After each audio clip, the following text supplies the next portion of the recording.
Today with guest Voyager and Enterprise. Well, he was a first assistant director then. He's come a long way since. Our good friend Mike Demeritt with some auction goodies.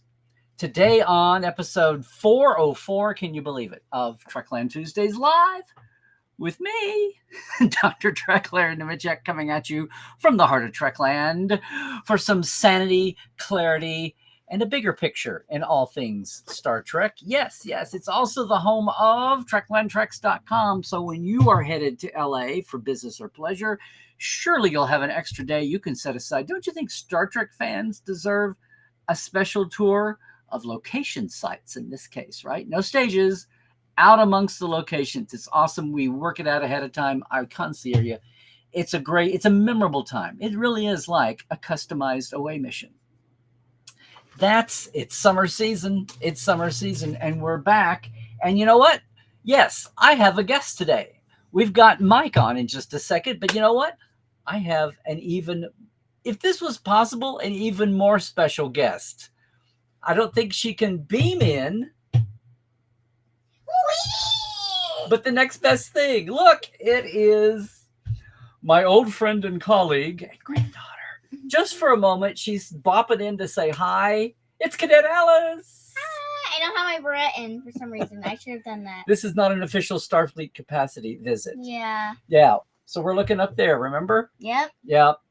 And I'm so excited because she's staying with us for a few days. And you know what? We have recorded one new Cadet Alice every day. We're on a roll, and hopefully we'll get at least one more done before you're done, right? Mm-hmm. So Cadet Alice is growing like a weed. Maybe we'll finish Prodigy by the time you graduate high school. Let's hope for that. Let's hope for that. Okay. She just wanted to come in and say hi while she's here with everybody live in Trekland. We have a lot of, Cadet Alice love out there. And, okay. Look, see? She says, hello, Cadet Alice.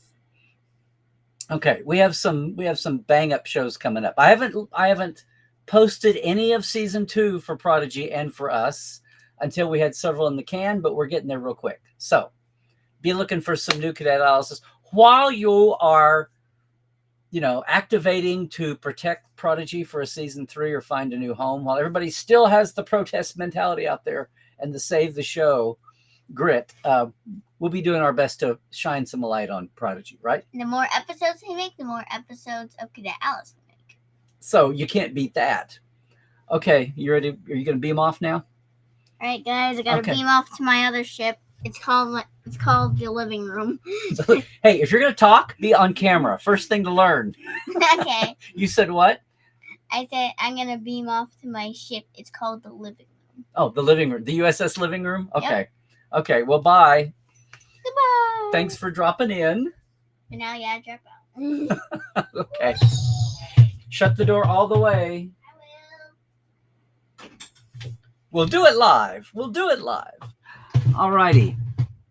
There you go. I just thought I would do that just because she was around. And now to the main thing. So with all that said and done, the Portales know this guy. He has occasionally done some podcast interviews and got to be at conventions. He makes it up to Vegas sometimes. Aside from being just a great person to listen to. And if you've heard him guest with me on the Trek Files, you know exactly what Mike brings to the conversation if you're a fan and you're curious about his era, which is the entire Voyager and the entire Enterprise era and bits and pieces around the edge. So why don't we get him on in here? Hey, Mike, come on in. Hey, how are you? We are doing good. I was buttering you up there. I heard. Or buttering up the audience for you. Yeah. How old is Cadet Alice? She turned 9 in April. Wow. I think she was barely 6 when we started doing these. So she's going to, I said, I hope we get the show finished before she's out of high school. But It happens fast too. It's like, it is. Suddenly your children are grown adults and it's just like, boom. Well, and I don't get to see her. I don't get to see her as much now as we did when we lived closer. We're a little further away now. Not horrendously, but So I seem to notice the spurts a little more when it's when it's 2 or 3 months in between instead of 1 month in between, you kind of notice. Yeah. No, she's a hoot. She's a hoot. And since she was here, I thought I'd let her say hi. But I'm getting to say hi to you right now. It's always I'm serious when I say this. When people should know you've done many Trek Files with us, and we always love that. And it's a deep dive. To me, it's like deciphering. It's a lot of this I learned years ago, but I still learn something new when I talk to you. But for so many people, it's whether it's the titles on the screen or it's all the gibberish paperwork and what you can learn from it. I love doing that kind of thing. But you've worked. I call it the other side of the coin. So everyone is attracted by the shiny, nice, the heads part, but the tails is interesting too, but only if you're interested in that side of the coin, which is the reality that I've been in for a while. You remember North Star on Enterprise? Yes. The Western, right? The Western of Enterprise, right. Yeah, every series has to have their Western, right? That was the only DVD you could get with a below-the-line audio commentary. The Akutas got to do a text commentary, but I got to do the audio commentary. And the only reason is I begged for 11 years, and finally, one of the powers said, "All right, I'm going to put you in." But the guy over him, when he saw I was coming in, he did not have a happy look on his face. He's like, "Why are we talking to a crew member?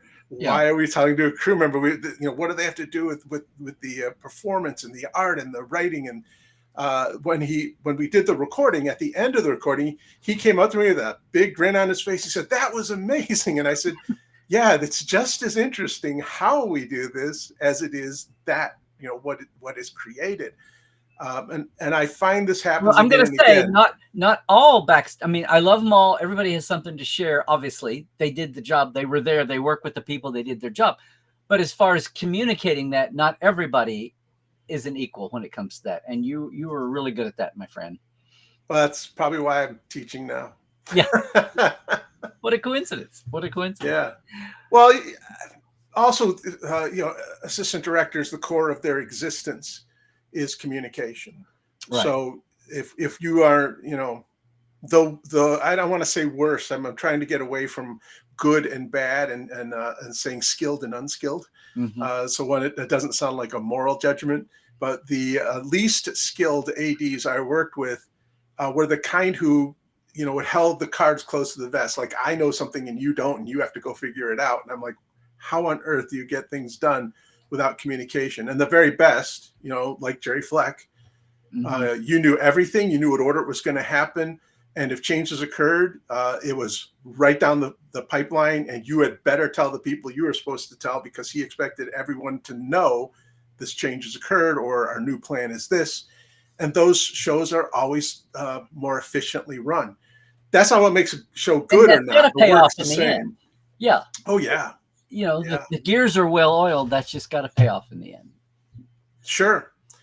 It's interesting because I went through both the studio heavily controlled version of Star Trek while we were watching Deep Space Nine with more freedom, being able to tell stories they want. And of course, Next Generation got to tell stories they want. So I got to talk to, the other teams about their experiences. And it was an interesting thing to watch develop.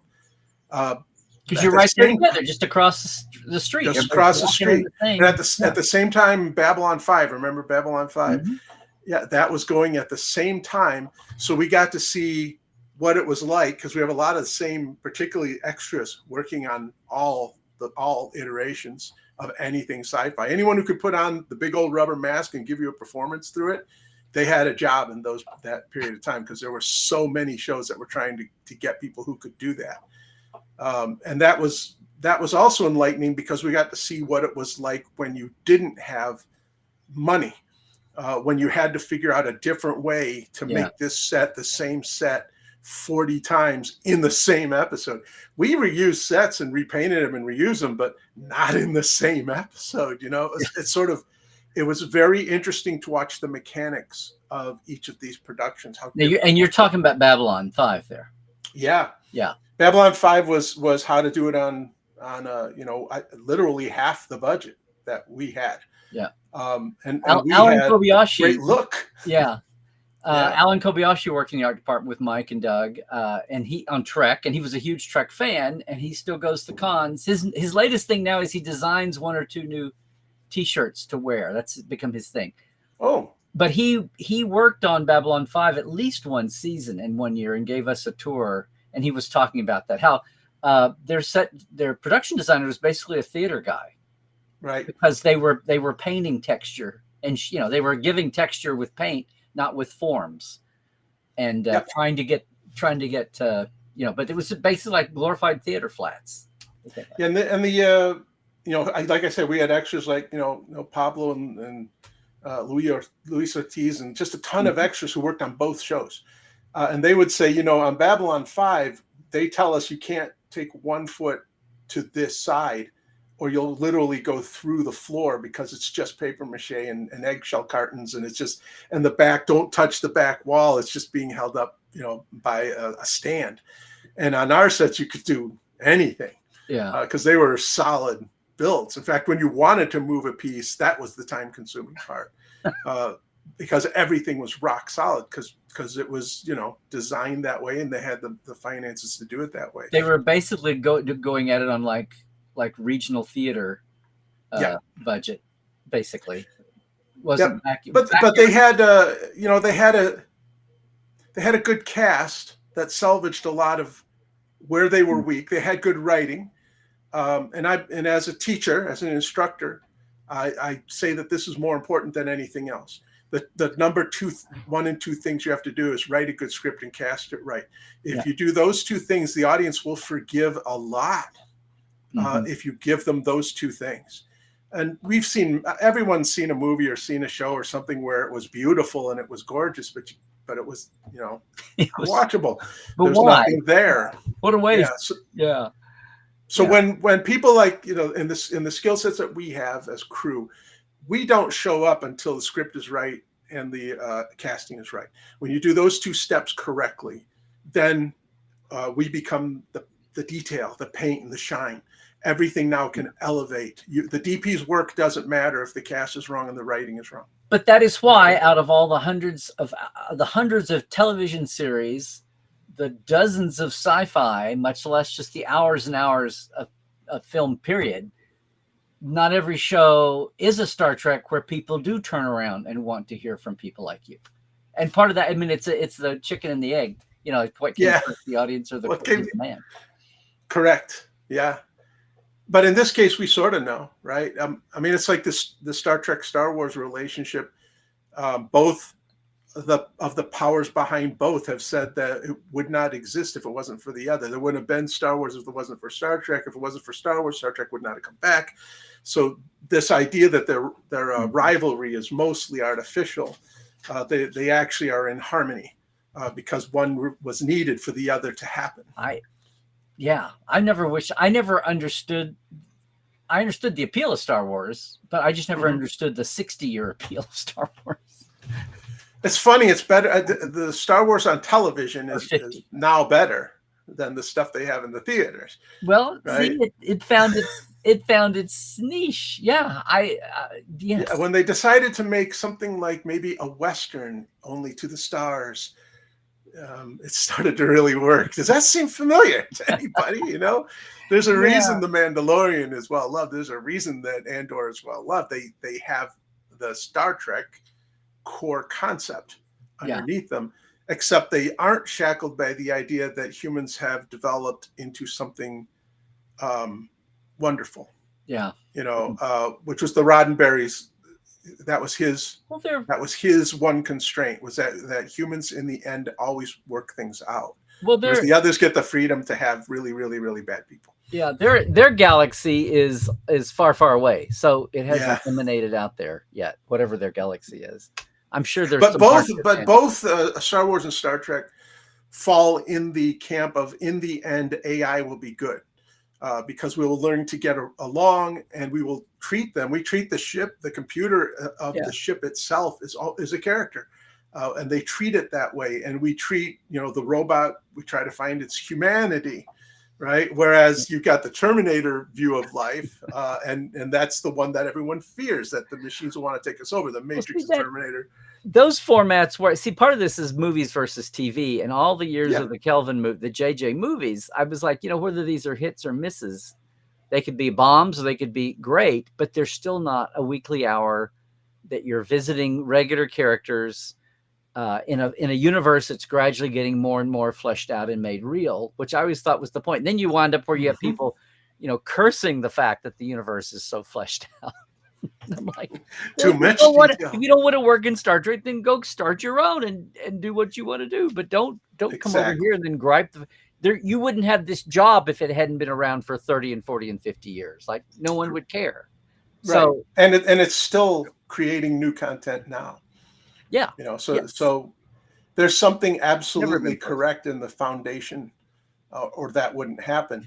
But like all things, you'll have things that don't work, right? But you can forgive the things that don't work if the majority does. Yeah. You don't even need to have a vast majority. You just need 1 over half, and it will be a hit, right? That's all you need. That's the way the elections work around here, sadly. But yeah. Yeah. Well, no, over half is just majority. That's what's wrong with the elections. That we don't have a 2-tiered election, so that if your candidate finishes third, your second vote comes in. We don't do that. Have you had any feedback from being on the Trek Files, like just out in the world? I mean, have you been surprised because you've done like 10 or 12 episodes now? I think. I don't think I've had anyone approach me specifically and say that they heard me on Trek Files, but based on the occasional questions I get, I think they had to have, because they come from an informed place. So they aren't asking. They're like beyond basics because they know what a call sheet is. They know what a production report is. Now, maybe they're in the business, or maybe the student of film. I could be misinterpreting it. It's not like I ask. Well, do you think that our audiences are, 10 years ago, 15 years ago, when I started doing this, aside from just going, here's stuff from Star Trek, but I started talking, connecting the dots between the audience and the industry and Star Trek, here's the bigger picture, much less here's what all the behind the scenes folks are doing. I feel like and we're drowning in 24/7. It's not just catch entertainment tonight every night. You've got podcasters and YouTubers, and you've got the studios cranking out, started with the DVD bonus features, and now they're got social media, and they're spending money to gin up for that. So I think the audience is a lot savvier than it was 10, 15, much less 50 years ago. Oh yeah. Do you remember who Max Baer Jr. was, or Gary Berghoff? Oh yeah. Well, Radar or Jethro. Right? Radar O'Reilly, right? Yeah. How about Max Baer Jr.? Do you know his? Jethro? Yeah. Right. And now in their lifetimes, once they had those roles, they weren't allowed to do anything else, because the audience couldn't understand, why is Jethro trying to play this? What is going on? This severely typecast. Yeah. Severely typecast. Now that notion doesn't exist. We think of actors as like you do on the stage. What are you performing for me this week? Mm-hmm. And I think that there's a better understanding of technology, because technology has become free and cheap, and we all carry it around in our pockets now. So the idea of framing, the idea of lighting, people look at what they make and go, why does it look that way? They question it. They go onto YouTube. Someone gives them a quick tutorial and says, hey, you're holding the camera the wrong way. That's one problem. You're not getting 16:9, and you don't understand key and fill. And suddenly you're educated, and you start noticing it in other processes. Now, for some people, that's not a good experience. They don't want to see. They don't want to know what's in the hot dog. They just want to eat the hot dog. That's true. But for most people, I think the more educated they are, the better off they are. Yeah. Well, a lot of people don't mind being educated. A lot of people enjoy being educated about the way the sausage is made. They just don't want to know what's on tonight's sausage. Yes. How is tonight's hot dog felt? Like, I don't want to know it till I see it. When you get really no spoilers. When you get really deep into technique, right? You begin to anticipate what's going to happen. And that makes it so that people who are like in the business have a much higher probability of telling you, how this is going to end, what the twist is going to be, just because they understand structure and where these points are supposed to take place to get maximum audience response. So for me, I'm always amazed when I'm fooled. If I'm fooled by something, then I know this is top flight. Because I stopped thinking about how are they doing this because I was so enraptured by the story that I just became a viewer of the story. And I'm envious of people who get to approach much more content that way, because I can't help it. When I see something, I start to analyze. How did they? Where was the lighting instrument on that? And what was it? We just saw the Phoenician Scheme. Is that what it is? The Phoenician Scheme, okay. Anderson's newest movie. Oh, and he does that interesting, very proscenium framing. But there was one point in time where there's a ship, and I'm looking at the layout, and I go, oh, they're all inside the garbage mat, and that has to be where they put up the blue screen so that they could have this connection and immediately I saw how it was shot, right? And not my wife though; she just gets to enjoy the movie, and I go I gotta stop thinking about that and just watch the film, and I have to try to turn those switches off. You can do that next time you watch. You can rewatch now, and yes, that is true. But there's only there's so much content and only so much time. Yeah. But that's the downside of having it accessible. Well, listen, I don't want to keep you too long today, but I know that you were really excited because, you've got some you've got some things that, speaking of doing a DVD commentary and below the line people not usually doing those, you've got an awful lot of goodies that you've wound up with or been given over the years, and there's an auction coming up. Yeah, I decided I had too many things that were in storage.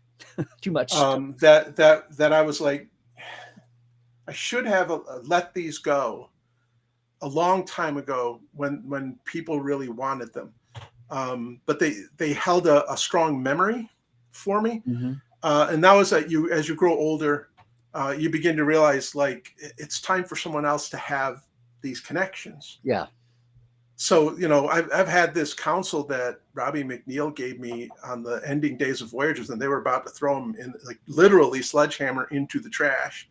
And he popped as many counsels off as he could off the bridge before they were going to be trashed. And I know he gave me one. I'm assuming he gave other crew people pieces as well. And I've had that for just, decades. Yeah. And it's just sitting in there. Oh, that's the U.S. Prometheus. I was going to say, no, that's not. If I'd known you were going to start with that, I would have had it first. But that's okay. But that is okay. They make these dedication plaques every time there's a new ship we've never seen before. They hang up somewhere near the turbolift. That's right. The way it is. So they're not really metal, but they are very difficult to make. So because they're made out of a soft, almost paper-like material, they can be damaged. So if, let's say, a grip moved something and didn't have their position right and caught this thing and it knocked it off, it could tear it. So they make 2 or 3 backups just in case. It's never happened. At least that's what I remember. I remember Zimmerman saying it's never happened, but you always make the backups. So they make 2 backups. One goes to Berman, and the other goes to whoever is the newest crew member who is put on the plaque, whose name was added to the plaque. So this one was the emergency backup for the Prometheus. That's the one where the doctor, the holographic doctor, and I don't know what he was supposed to be. He was the Mark II or whatever. That didn't last. Yeah. Is he supposed to be a doctor? He was the Andy Dick. Yeah, he was the EMA. Yeah, he was. That's what he was. The holographic Andy Dick. That's what he really was. Yeah. And that episode, they have the Prometheus, and this Tri-vector assault mode. The ship came apart. Exactly. Yeah. Yeah. So I've had that for a while. I took it to an Antiques Roadshow right after the Christie's auction. The appraiser who actually worked on the Christie's auction said 4,000 to 7,000, and I was like, wow. And I'm like, I got to put this up, and I'm going to put it where people can see it. It's like, this is the most expensive piece of art that I own. And it was a gift, and I know that since then, it's probably not held that value.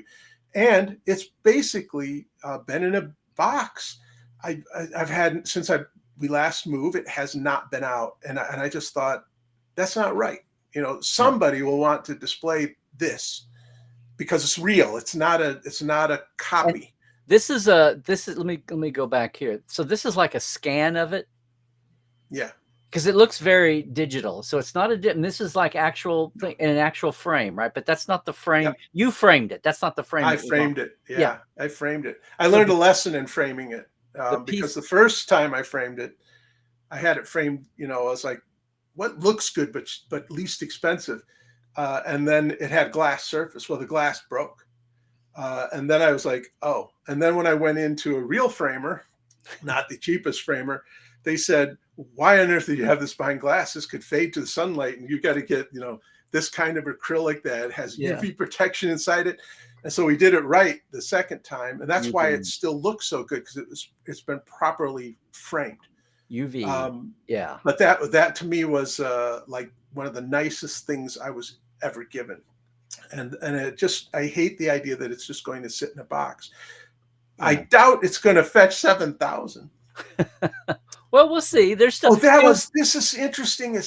All right. So people out there trying to sell call sheets all the time. I'm a little leery of that because how do you know that they didn't just put this on a photocopier and make it? Yeah. You know, how do you?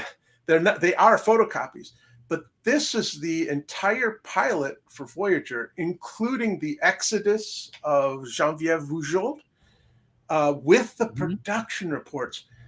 And for those of you who do know Trek files. The call sheet isn't what happened. The call sheet is what you hope happens. That's the plan. The production report is the actual truth of what really happened. And most people are looking at call sheets and making assumptions about history, and they're trying to figure out things backwards. They're looking at it from the wrong piece of paper. They really need that production report. That'll tell you what really happened. Now this is the entire pilot. I was going to say, do you have any? I'm just looking at some of the pages. And there's a lot more. The call sheets go to everybody. The production reports are just for a few people. It's not like they're secret. It's just they're only for no one cares because the rest of the world is moving on to the next day. Very few people care about what happened yesterday. The bookkeepers, technically, production reports are legal documents. So they are from this piece of paper. They're going to determine your hot costs, which is telling you, are you on budget? Are you ahead? Are you behind?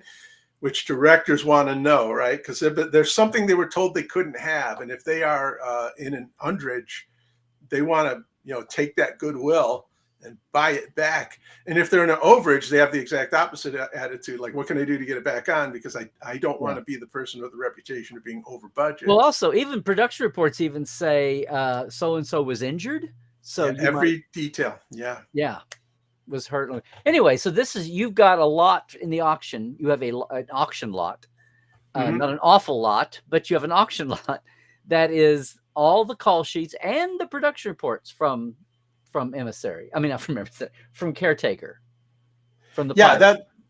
And if I put a high reserve on, not really high, but I put a reserve on that because if it doesn't find the right person, I'm going to donate it to a university. Because these documents tend to be lost. Yeah. Call sheets you can find, but combined with the production reports, they tend to be lost. And my main goal is, once again, I didn't even know I had these. They were in the bottom of a box that I kept for when I moved up from second AD to first AD, and you had to prove that you've done so many days of work. And so I held on to them. I didn't even know I had them. I thought they were shredded long ago. So I just want someone to have them who's a student. Yeah. I'm just saying I have not been into the chat, guys, but hey, Chris, bopping in here. Chris doing, Mike. Oh, how are you? And a lot of people bopping in. I should take a look. I got wrapped up here. You sent me a few things. There's a lot of things in here. Yep. We got what I guess I've got nine items here. So you got some autograph photos, okay? Which people are familiar with. That was in the age when everybody wanted metallic pens. I was like, oh, okay, that was like hot. I still like metallic pens. I still like these. If you preserve them, if they don't smear, they pop. So yeah, look how well preserved those signatures are. And that's another one where I just sat the photo down in front of the cast and they signed it for me. That looks That like was it's fun. about seasons. I'm looking at Roxanne's hair here and her outfit, and Seven's out, and Jerry's. I think 4. You think it's season 4? 4 or 5, 5 or 6. Yeah. This is whatever year Barge of the Dead was, because that's the hair she had for Barge of the Dead. So you've got this one, and then you've got an Enterprise.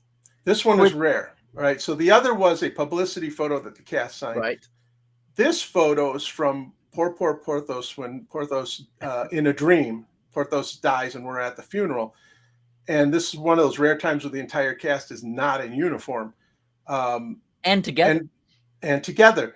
And David Trotty, who was another AD, he just saw them and said, like, I want to get a photo of this. And he asked them, hey, turn around, I want to take a photo. And this is what he got. It wasn't staged. It wasn't planned. It wasn't done by a professional photographer coming in to get shots. It was none of that. It was just turn around, get this shot. Well, as soon as crew people started seeing it, people wanted it. Jolene even printed it up on a gift, which was sort of like a book of pages that you write in like a journal. And I took my copy and I just, asked them all to sign it on in the waning days, waning hours of the show. And that's how I got it signed. Of shooting this episode, or you mean the series? The series. I held on to the picture because the picture was cool. And then I noticed people were like, they were signing things for crew members, which, they were by the end of Enterprise, they didn't want to do a lot of signing, but that's graduation day mentality. That all the series, the last day, everybody's feeling nostalgic and everybedy's saying hi to, yeah. Yep. I have one from Voyager where Kate and,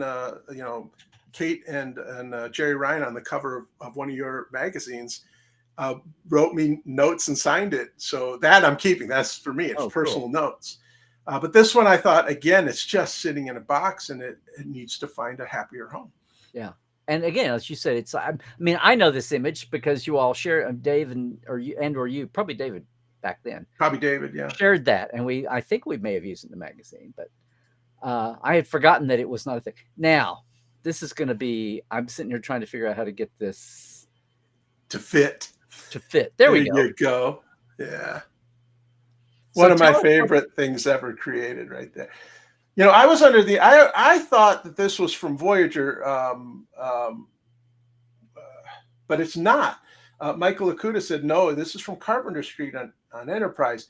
But we needed to have, it was supposed to be the past, and we needed to have, hang on, I got some flashing here. We need to have handbills of a wrapper, is what the script called, to establish that we're in the 90s, the 1990s. Yeah. This is so to avoid clearances and to avoid having to deal with getting permission from anybody, they tend to use crew members. Well, that's LZ. That's our security guard, who later would become an electrician with the show, and he became Dr. Z. And his real last name is Ward, so you'll see on there coming this fall from Ward Sounds. And then I asked him to sign it in character, sign it as Dr. Z, and he signed it. And I have 2 of them, and I just thought, like, this is pretty cool. Yeah, I'm going to see if anyone's interested to put it out in the auction. Now, this may be too off the oblique. I don't know. If anything's going to go relatively inexpensive, it's probably this. Because it's not like anyone recognizes who's in the image. But that's why anyway Star Trek. That's why you have to promote it. I should help you. We should. When is the auction and who's doing Thursday? Thursday. Oh, 2 days. Okay. 2 days. It's Julien's. If you do a search for Julien's auctions, it's the Legends of Hollywood. Click on the Legends of Hollywood. Type my name in. And then you'll see what specifically I'm putting up. But there's a lot of Star Trek items up in the Legends of auctions. It's not all from me. Yes, I was so proud of LZ when he went into lighting and electrician and got out of just being security. But he'd been a young guy. He took I think he overlapped with, what was her name? The bull terrier of the Next Generation. She was there like at the beginning. I've never met her. Her name, it was like Maria or Marlena. I can't remember. Anyway. When I came on, it's LZ and Ed. Yeah. Well, he either overlapped with her or took her place when she retired.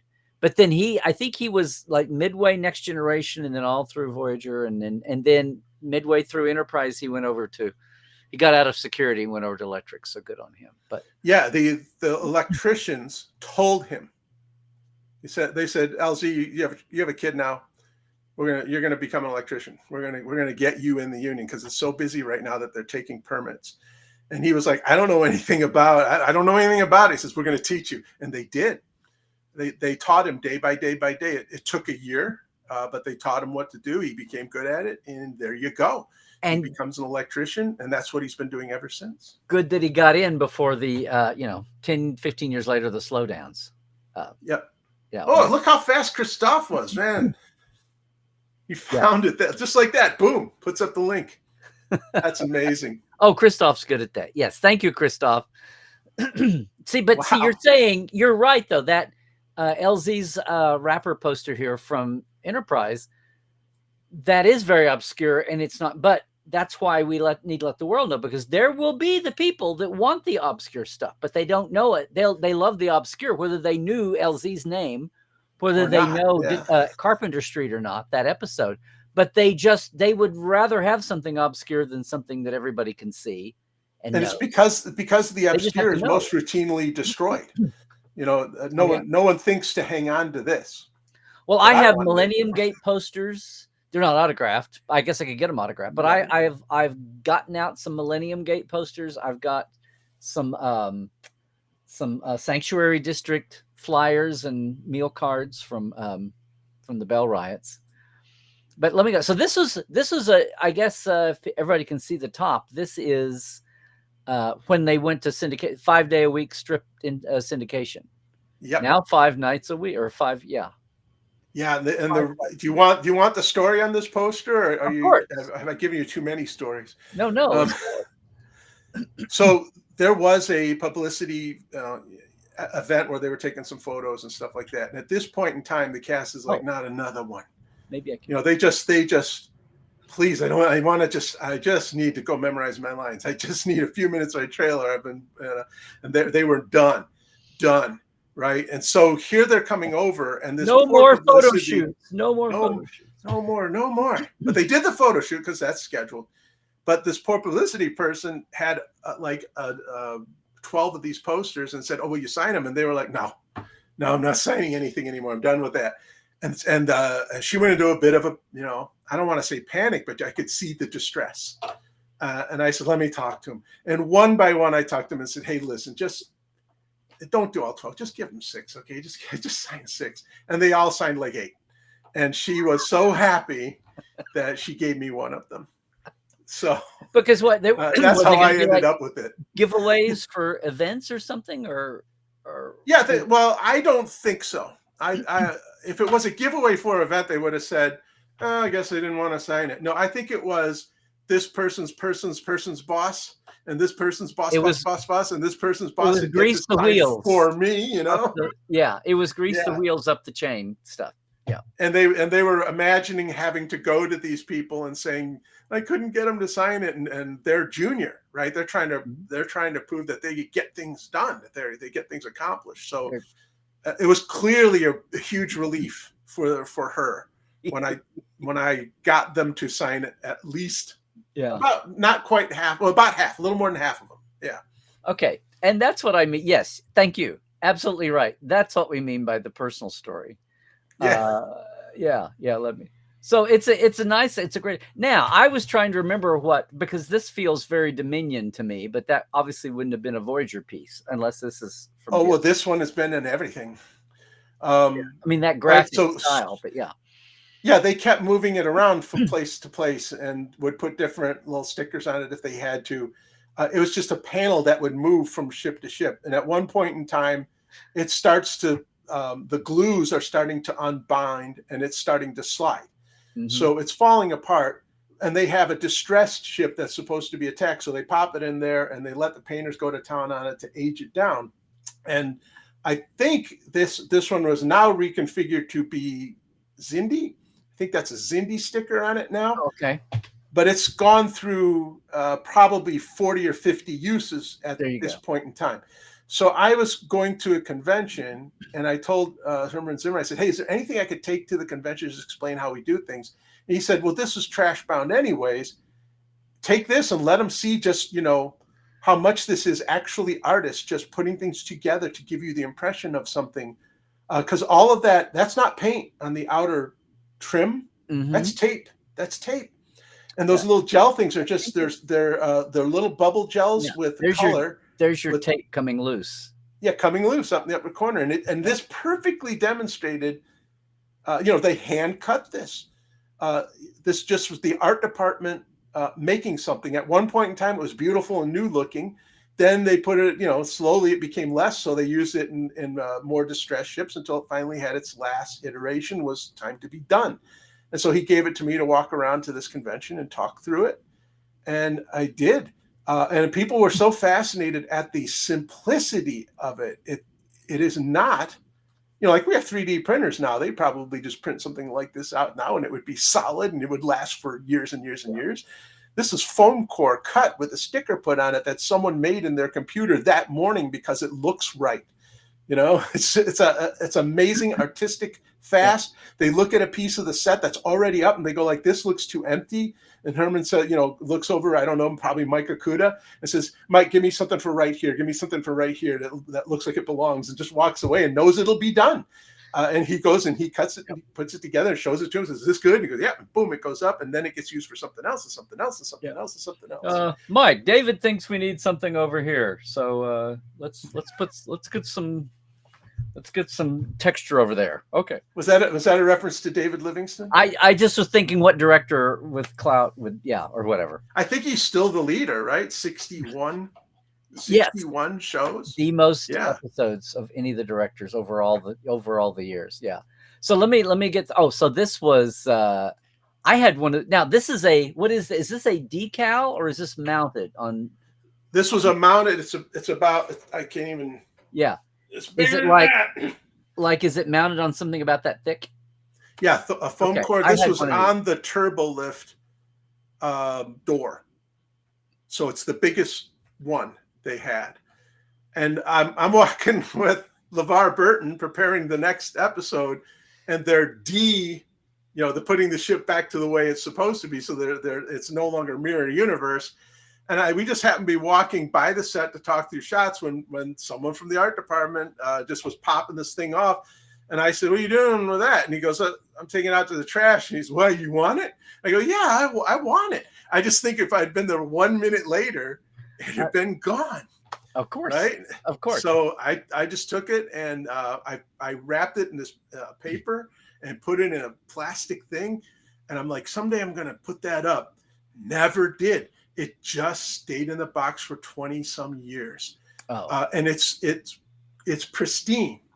It looks exactly like that, but that doesn't show the scale. This is not this. Yeah. It is big, it's big. Like 2.5 feet. I hope people fall in love with that one. I think they will. Like 2.5 feet. That'd be right. Yeah. Did LeVar give you any grief for dumpster diving live? I don't remember him giving me any grief. If anything, he would have said, like, we should go see what else they threw out. That's what he would have said. Yeah. He happened to come and speak at New York Film Academy where I teach. And I was like, I got to go see LeVar speak. And I'm sitting there, and right in the middle of answering a question, he's like, because he always addresses the audience. He always looks at his audience. And right in the middle of answering a question, he went like, it's Mike Demeritt. And he got up and came out in the audience and gave me a big hug. And I'm like, God, the memories, these guys are sharp, right? They're still sharp. He is such a wonderful human being. I don't know how you have to meet him in person to know that Reading Rainbow guy, that's really him. That's not a character. Yeah. He's like Fred Rogers, it truly cares. Truly wants what's best for people. There you go. Let me. Yeah, that's the rarest of them all. That's the rare piece. So they're tearing down the bridge at the end of the finale, and Robbie's gone over and salvaged some of his own, and he gives you one. Yes. Now, Julien disagrees with me on this. They say that they found photo reference that this is actually in Kim's station. Now, it's possible it was in both because they did move them around. Mm-hmm. The story, as told to me, was that Robbie was removing this from his council, so I'm sticking with that. But they may be right. Either I could be remembering it wrong. Maybe he never said his council. Maybe he said the councils. I don't know. Maybe he hit more than one and he didn't know one from the other. I don't know. I don't care. I just know that this was Picture Use Voyager, season 7. The backlit, the old style where they made they put it on the back of the black plexi, so when lights underneath it are turned off, it just looks black, and when lights are turned on under, it looks like this. It feels really like they understood what video and LCDs were going to be way before there was LCDs. Like they have it right. That is the texture of it. And of course, in 1987, Mike was just trying to find a fast, cheap way to do consoles that not only looked futuristic but didn't have to be like that weren't what would you call it on the Delta Flyer? The analog bells. Weren't switches and buttons like switches and buttons. Touch screen. It looked sleek and it was cheap. You just ran it out on play. And speaking of lost arts, like taping for the old days of cutting the gels for the backside. I've got pictures of Mike and Denise and Doug, cutting, especially on DS9 when they were. But at DNG and then eventually the outputters got to the point where you would just color it digitally in the file, and then the outputter could do that. But in the old days when it had to be black and white or black and clear, and then they would gel the clear areas with different. I've had several of those and got them into other homes too, but I've kept one of them. But this was a hard piece of plastic because it was going to have to be there for a long time. Yeah, and underneath it is a lot of BTUs. This is pre-LCD anything. So those lights underneath were hot. So every year they would change them. Yeah, because they would fade. And I can't blow this up any bigger, but this is the stand. I mean, if you start looking, you'll see. You're on here too. Here you got like Jerry Taylor, the initials. Yeah. Everybody's. You start looking.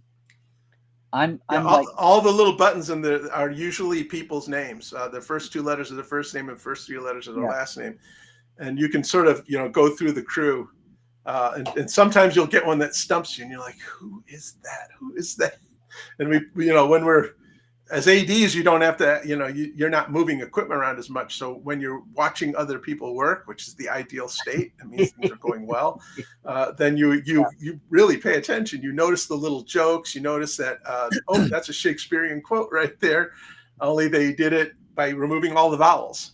It's just, there's a lot of fun stuff hidden in here that, I don't know if it's all from Mike and Denise Okuda or Mike Okuda, but it's from his world, from his camp. Yeah. Well, that's the 9 you get, but you've got a lot of pieces in the auction. Those are just some of the. No, that's it. That's my 9. There are a lot of other Star Trek pieces from other people. One of them was a script that I think I gave to a charity or maybe had at a convention, but it was definitely my script.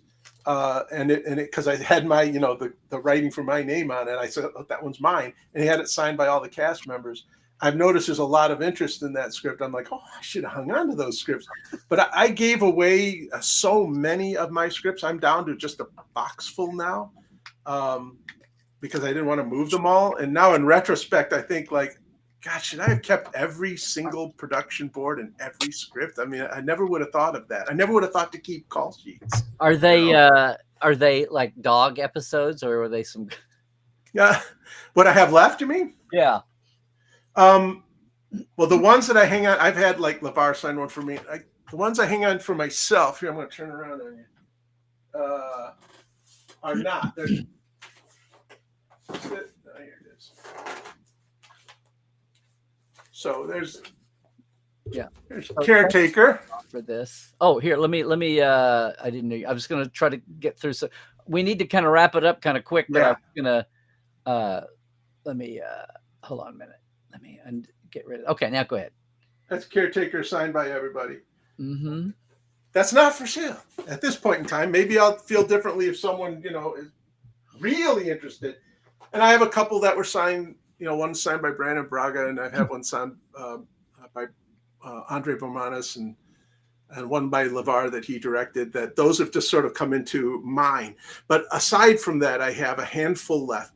I used to pretty much, like, oh, look, here, is this interest you? My daughter works with someone who's a Star Trek fan, and I said, oh, here, give him a script, they just have sort of gone away. And it wasn't until much later that I realized that there's a value in these two collectors I just never thought about before. Oh, that just popped right. I was just going to line that up, and it just took us over. That's interesting. The new interface of Restream. Yeah. I didn't take any questions. That's sort of weird. Okay. Well, I'm looking to see, does anybody, you said something about, do you want to just talk about these and get the stories? And Carl was like, oh, we want stories. And I agree. I second that emotion. He said, I remember being set loose on the DS9 sets in the 90s. We found a box of pads from Keiko's school. It was just basic plywood painted in bright colors. Exactly. Yep. Xerox images from Worlds of the Federation. Yeah. And probably balsa, probably not ply. Because they wanted them lightweight. It's interesting, and we talked about this on Trek Files, is that at the end of Voyager, it was throw this all in the trash. At the end of Enterprise, it was preserve everything for future sale. The realization of what they threw away was finally hitting them as they saw what the internet changed it.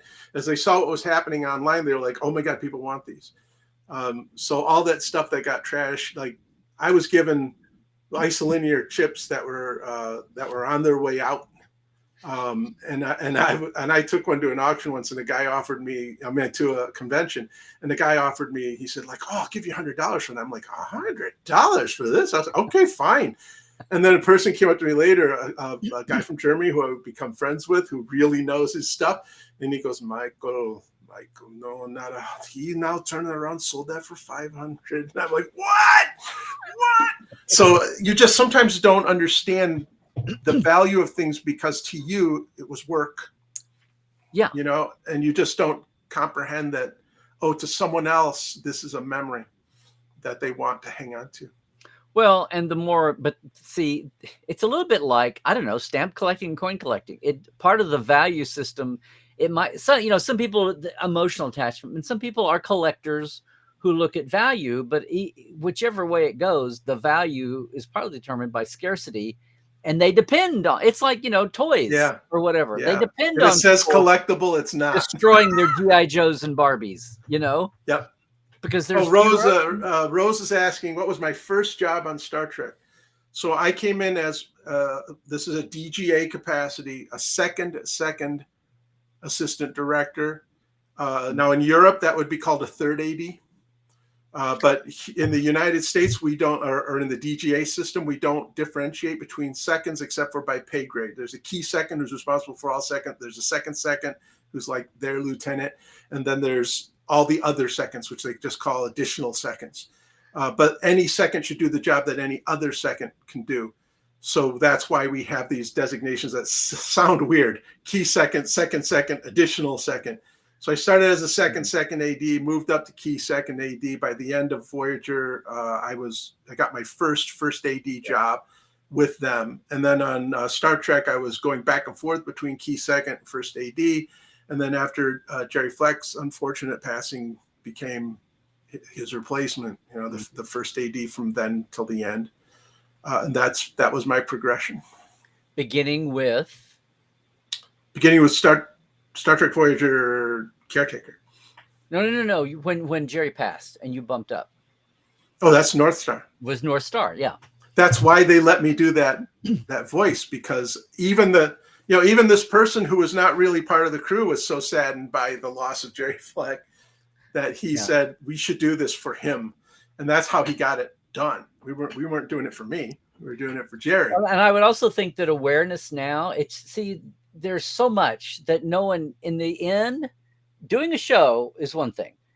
Yeah. After the show's done, when you're into documentary and history times, it turns into not just what you did, but I mean, I've seen two people share, one of the positions like AD, first AD, where you have an alternating situation. And so you have two people, and one of them did half of all episodes of a season, say, and the one other does all the odd numbers and one does all the even numbers. I have seen where you have the A and the B person, and the B person, I was in one specific case during Next Gen. I went to the person first who blew me away with their memory. And then I went to their counterpart who was just like, oh yeah, I remember that. Oh yeah, I remember that. And it was just like, oh, it's like, we are all different. We are all individuals. And when it comes to the other side of this, which is, remembering and then communicating, all are not equal. And it has nothing to do with your call sheet order or the crew order or who's who's above and who's below the line. It's like, who's got the memory and who's got the insight and the memory and can communicate that. Yeah. The caretaker, one of the things that my memory of shooting caretaker when Jean Vieux left and Kate Mulgrew came in was that we never stopped shooting. But really influential and powerful people have said, oh, we shut down for X number of days. And I'm like, that is not what happened. And when I found those production reports, first thing I did was like, oh, go look at this. And I was right. Jerry Fleck took every scene that did not have Kate Mulgrew's character in it, did not have Janeway in it. Every scene. What can we shoot without Janeway? Yeah. Right. And that meant that we never stopped. And she had 1 week from when she was, we're giving you the job, come in for fittings and tests and makeup and hair and all wardrobe and all the things, and then start shooting. You've literally 7 days where you had to work every day and the camera's pointing at you. And everybody on that set was so like everybody came into the set to watch her. And when she came in and started commanding, you could just feel this relief moving through the crew. Like, okay, we got a captain. I have a job. Yeah. That's the underlying message. Yeah. We have a captain and I have a job. Yeah. And Star Trek is not going to blow up and disintegrate right now with 2 years left of DS9 still. Christopher was pointing out that the Ice Linear chips now are cheaper than what I got for them. There is a memory, the values. There's no way I will get for these items what I could have got for them at the height of their popularity. It's just not going to happen. And then eventually that will swing if enough years go by. If enough years go by and the thing has its relevancy. But I think it always ebbs and flows. Yeah. It always goes up and down. Well, I mean, the stock of DS9 went up with the Netflix era, and then Voyager's come along too with the Janeway Army generation coming along. Yep. And 7 and all that. And Enterprise is on a rebound now. So, I mean, I think some of that is just, it's amazing because you still for a long time, you'd have the people, the young generation would talk about DS9 after they could binge it. And they're like, oh my God. And you'd see that on Facebook. You'd see the new exciting, generation of people talking. And then you'd have some old original 90s viewers go, what? How did you even keep up with it? And it's like, and then they look like they're, it's funny. It's like when the cold and the hot waters meet. Off the coast, I watched that happen over about a 4-year period at being at conventions, because there was one point in time where I went to a convention. I'm like, oh boy, I'm the youngest person here. There's a lot of gray hairs, and some of them are, having mobility issues. And it just felt like, wow, this phenomena of the convention. It felt like it was going to reach its end. And then the streaming era opened up, and I went to one just 2 years later. I went to Vegas again. And it was all young people. And they were like, all the people you knew were there, but there was like this entire new blood. And I would ask them, why are you dressed like that? Oh, I love Voyager. Oh, I love Deep Space Nine. And I'm like, when did you watch that?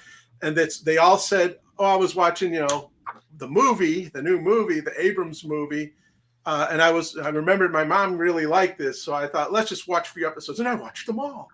And I heard that story over and over and over again. So I do believe that there's a life cycle, but Star Trek is strong. Every year, there's more and more and more NX-01 uniforms at cons, I see. And a lot of people like them just because they're comfortable to wear, in a long day at a con. Yeah, and they have pockets. Yeah, and they have pockets. Handy for all your stuff. Yeah. I also think that some of our best work is hidden in Enterprise. It's just that most people didn't get to it. Yeah, I mean, the tech of everything was getting easier and cooler, and you could do plasma screens, and you could do, I mean, there was so much, the the effects is better. Well, and I learned that LCDs are better than plasma screens by watching what happens to plasma screens, over time. LCD is a better system, which is why it's taken over. But more important to that is I really think that the writing midway through the third season, and particularly in the fourth season, it finally found what this was supposed to be all along. It's just by then they'd lost half the audience. Yeah. And so people are only discovering it now. And half of the suits above them. Yeah. Yeah. Or the right ones anyway. The CBS takeover happened. Yeah, yeah. Well, listen, so Mike, I'm going to have to get us out of here and wrap things up. Right. But this has been awesome to go through. I was thinking you had, so those 9 items were the 9 items of yours, but there's other Trek items. A lot of other items in there. Yeah. A lot of Trek. And for some reason, I think it was because they didn't want to conflict with William Shatner's auction of his personal stuff. They, instead of saying, putting it in a Star Trek only auction, they put it in the Legends of Hollywood auction. So I'm hoping people will notice that and we'll find what they're, because there's a lot of cool things in there, even beyond what I have, if you're a collector. Yeah. I cannot. So gang, thank you, Christoph, for putting the link for just the Trek filter, and you'll see Mike's. Is your name on your items, or is it all just? Yeah, on my items. Yes. Okay. It says from the collection of Michael Demerrit or whatever. Well, yeah. Okay. Well, all right. Here's another thing. Just put butter on the bread here. I still have a letterhead from the original shows. So I wrote letters on original letterhead about every single object except the call sheets in production reports. So every object comes with a letter on the original letterhead. Very nice. Very nice. So I can't, the one thing I don't like about Restream is I can't just go in and copy out of a text bubble.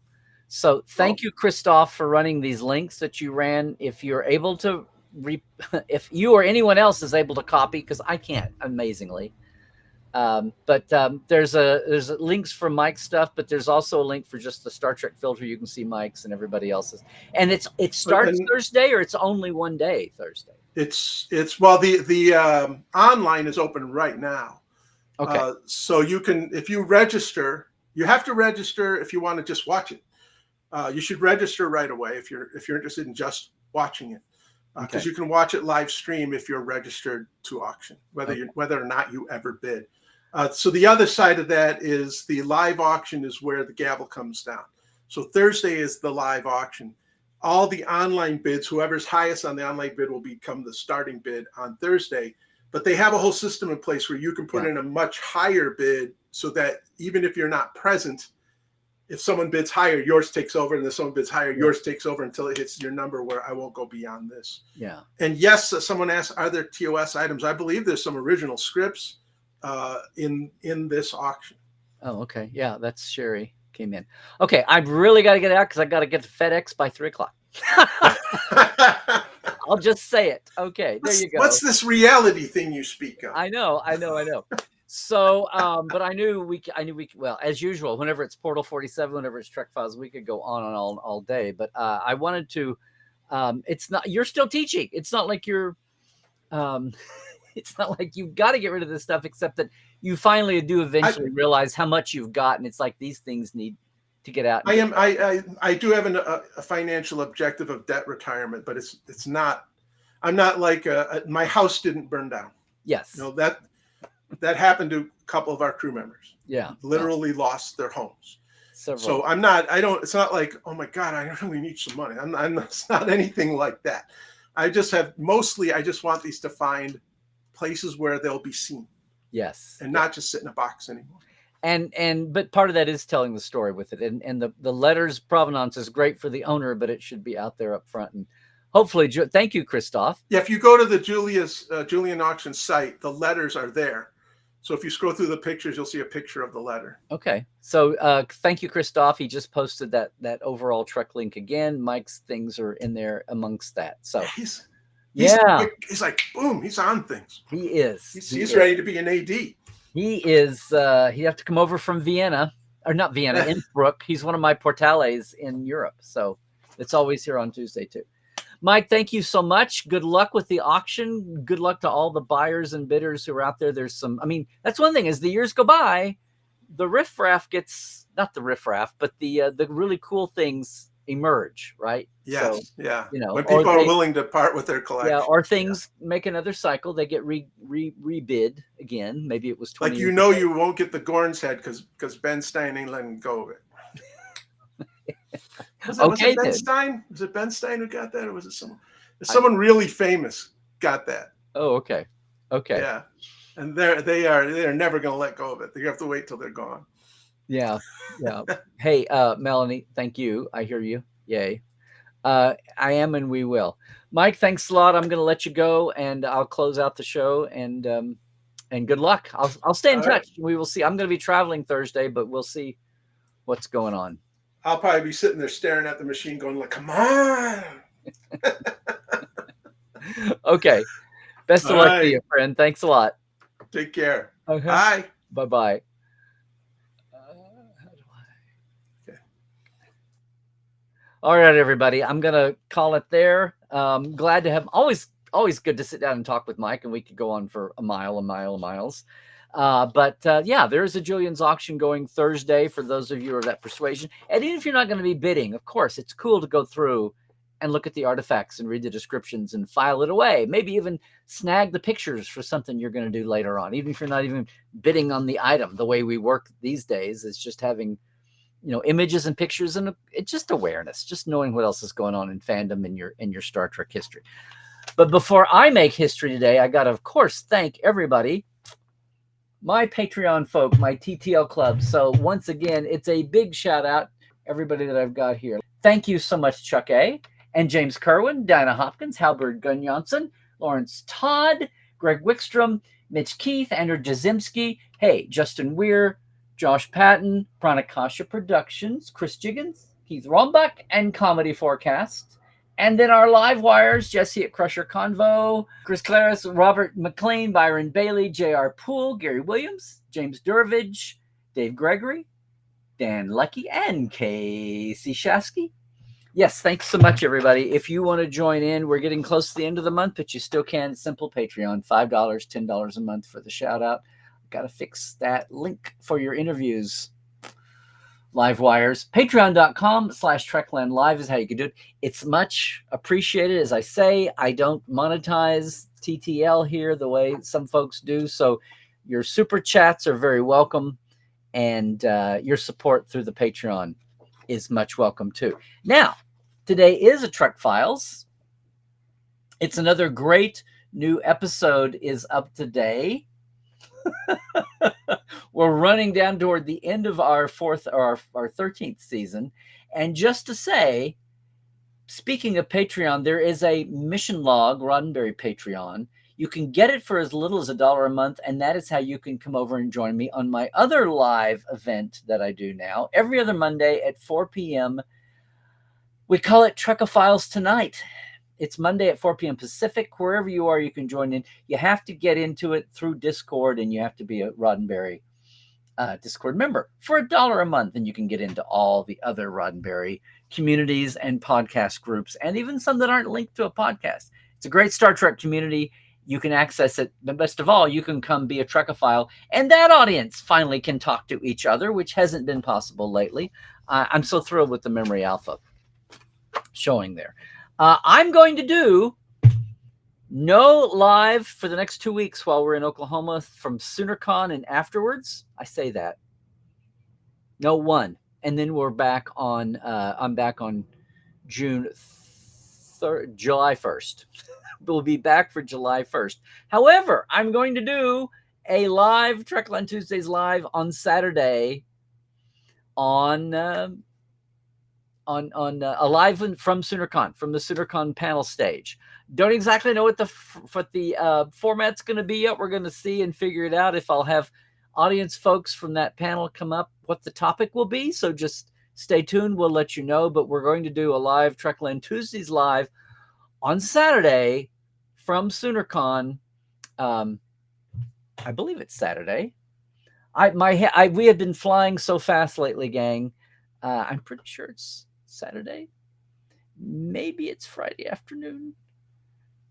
Anyway, I'm going to get out of here for today, though. Thank you all so much for coming by on a Tuesday. Thanks for enjoying Mike, showing him some support.